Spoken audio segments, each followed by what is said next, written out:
Hello everyone, I am Mansi, an English grammar mentor. So today we will study about homophones. हमने last session में पढ़ लिया है homophones क्या होते हैं और हमने उसके कुछ वर्ड्स भी देखे थे. सो होमोफोन्स दो वर्ड्स का पेयर होता है जिसमें उन वर्ड्स का प्रोनाउंसिएशन सेम होता है लेकिन उनकी स्पेलिंग और उनका मीनिंग दोनों अलग अलग होता है. सो आज हम और कुछ वर्ड्स पढ़ेंगे. So let's start our topic. First है बर्थ. BIRTH. बर्थ है ना जन्म. देन लाइक हम इसका एग्जांपल ले लें कि व्हाट्स योर बर्थ डेट. आपकी जन्म तिथि क्या है. The next is birth. BERTH. BE train या जहाज में सोने की सीट. लाइक कि मैंने ट्रेन में नीचे वाली बर्थ बुक की है. नीचे वाली जो सीट है वो बुक की है सोने के लिए. स्लीपर बसेस में और जो स्लीपर बस होती है, स्लीपर ट्रेन होती है और शिप्स होती हैं, उसमें जो भी हम सीट बुक करें तो उसे बर्थ कहते हैं. सोने की सीट, बैठने वाली नहीं, सोने के लिए, तो हम उसे बर्थ कहेंगे. The next is bale. BALE. Bale यानी गट्ठर या गाठ. गट्ठर गट्ठर ये छ है नीचे. सो मतलब किसान ने कपास की यानी कॉटन की जो गांठें होती है वो निकाल ली, हटा दी. देन है बेल. BAIL. बेल यानी जमानत. जमानत कभी कभी आपने सुना होगा कि पुलिस स्टेशन में गया और उसने अपने मित्र की जमानत करवा ली.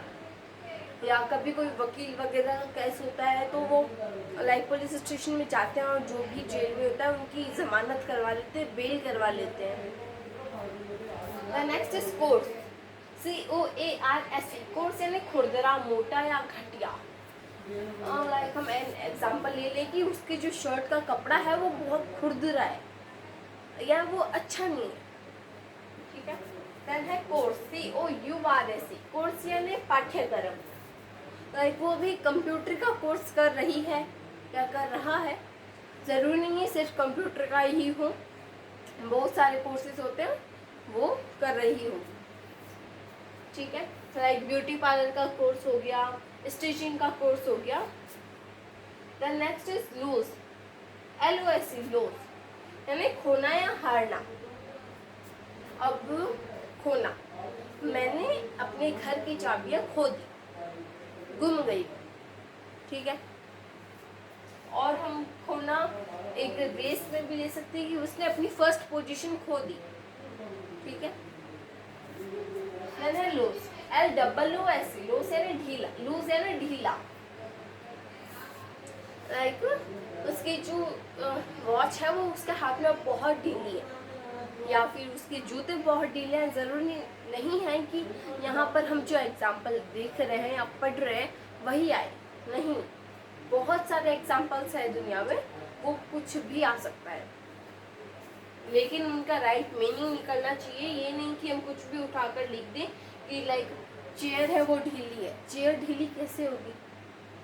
लाइक जो प्लास्टिक की चेयर होगी वो ढीली नहीं हो सकती. अभी लकड़ी की हो जिसमें लाइक हम स्क्रू वगैरह से वो जॉइंट हो तो वो ढीली हो सकती है.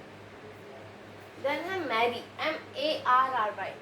मैरी यानी शादी या विवाह. The next is MERRY.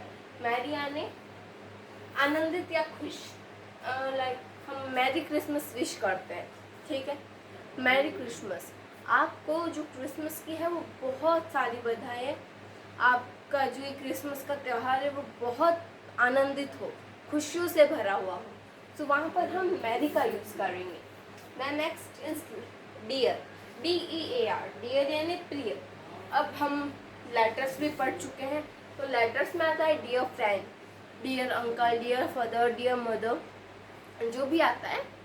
सो हम वहाँ पे डियर लगाते हैं, प्रिय दोस्त लगाते हैं. सो वहाँ पर हम इस डियर का यूज़ करेंगे. कभी इस डियर का यूज़ मत करना लेटर में. देन है डियर. DEER. डियर यानी हिरण. वो जो हिरण है वो बहुत तेज दौड़ता है. ठीक है. सो आज हमने कुछ वर्ड्स पढ़े हैं, उनका प्रोनाउंसिएशन सेम है लेकिन स्पेलिंग और मीनिंग अलग है।